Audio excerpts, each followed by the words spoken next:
Hasil putusan Mahkamah Konstitusi atau MK, yang dibacakan dalam Sidang Perselisihan Hasil Pemilihan Umum atau PHPU pada hari ini, Senin, tanggal 22 April tahun 2024. Mahkamah Konstitusi menolak semua permohonan gugatan dari pasangan Capres-Cawapres nomor urut 1 Anies Baswedan dan Muhaimin Iskandar Amin. Dalam pokok permohonan, menolak permohonan pemohon untuk seluruhnya, kata Ketua MK Soehartoyo. Sebelumnya, Paslon Anies Muhaimin meminta keputusan KPU nomor 360 tahun 2024 tentang penetapan hasil pemilu 2024 dibatalkan. Salah satunya terkait perolehan hasil Pilpres 2024 yang menyatakan paslon nomor urut 2, Prabowo Subianto dan Gibran Rakabuming Raka menang dengan 92.214.691 suara.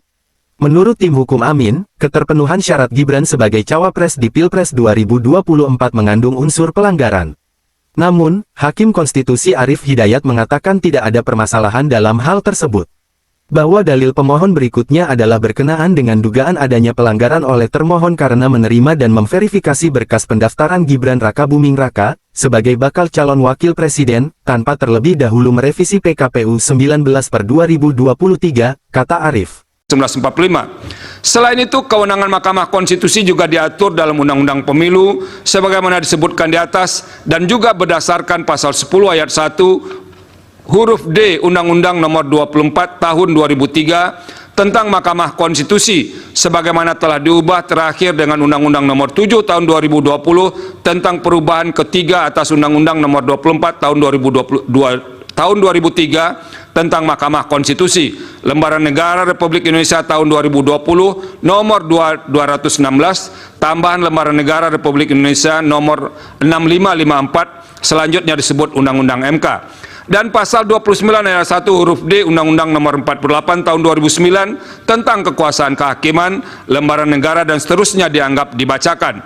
Artinya, semua pengaturan tersebut merupakan delegasi dari norma konstitusi in casu pasal 24C ayat 1 Undang-Undang Dasar 1945. Dari ketiga undang-undang di atas, Undang-Undang MK dan Undang-Undang Kekuasaan Kehakiman menggunakan frasa memutus perselisihan tentang hasil pemilihan umum sebagaimana frasa yang termaktub dalam pasal 24C ayat 1 Undang-Undang Dasar 1945. Sementara itu, Undang-Undang Pemilu in casu dalam pemilu presiden dan wakil presiden menggunakan frasa hasil penghitungan suara yang memengaruhi penentuan terpilihnya pasangan calon.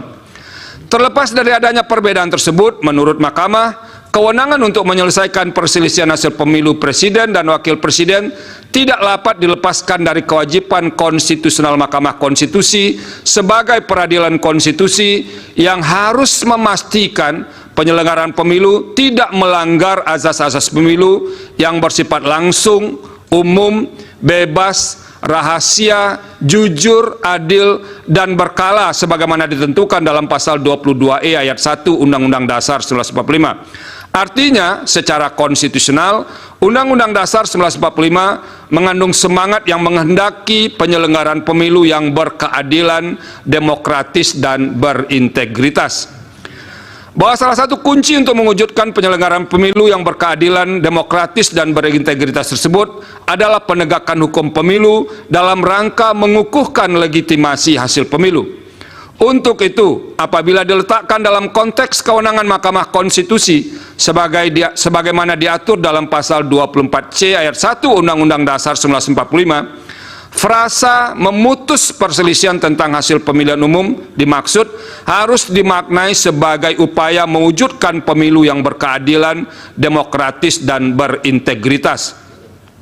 Artinya, sekalipun Undang-Undang Pemilu telah mendesain begitu rupa penyelesaian masalah pemilu pada masing-masing kategori dan diserahkan kepada lembaga-lembaga yang berbeda, bukan berarti Mahkamah tidak berwenang untuk menilai masalah hukum pemilu yang terkait dengan tahapan pemilu berkenaan dengan penetapan suara sah hasil pemilu. Salah satu dasar untuk membuka kemungkinan tersebut adalah penyelesaian yang dilakukan lembaga-lembaga sebagaimana diuraikan di atas masih mungkin menyisakan ketidaktuntasan, terutama masalah yang potensial mengancam terwujudnya pemilu yang berkeadilan, demokratis, dan berintegritas. Di antara penyebab kerap terjadinya masalah dimaksud adalah singkat atau terbatasnya waktu penyelesaian masalah hukum di masing-masing tahapan, termasuk terbatasnya wewenang lembaga yang diberi kewenangan untuk menyelesaikan masalah-masalah hukum pemilu. Dalam masalah hukum pemilu dalam hal masalah hukum pemilu belum tuntas atau bahkan tidak terselesaikan sama sekali, hal demikian dapat menimbulkan persoalan yang berkaitan dengan memengaruhi hasil pemilu. Padahal idealnya dalam batas penalaran yang wajar, setelah seluruh rangkaian pemilu usai, siapapun yang menjadi pemenang pemilu akan melaksanakan kepemimpinan dengan legitimasi kuat. Hal tersebut tidak dapat dilepaskan dari eksistensi pemilu, baik secara teoritis, konseptual, dan praktis, bahwa pemilu merupakan sarana untuk melakukan transisi kekuasaan dalam sebuah negara.